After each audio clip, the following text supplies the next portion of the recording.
गिरिनन्दिनि नन्दितमेदिनि विश्वविनोदिनि नन्दनुते गिरिवरविन्द्यशिरोधिनि वासिनि विष्णुविलासिनि जिष्णुनुते भगवति हेशिति कण्ठकुटुम्बिनि भूरि कुटुम्बिनि भूरि कृते जय जय हे महिषासुरमर्दिनि रम्यकपर्दिनि शैलसुते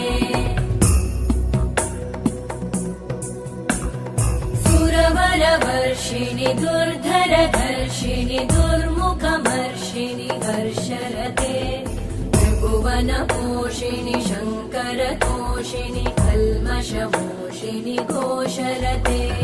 तनुजनिरोषिणि दिविसुतरोषिणि दुर्मदशोषिणि सिन्धुसुते जय जय हे महिषा।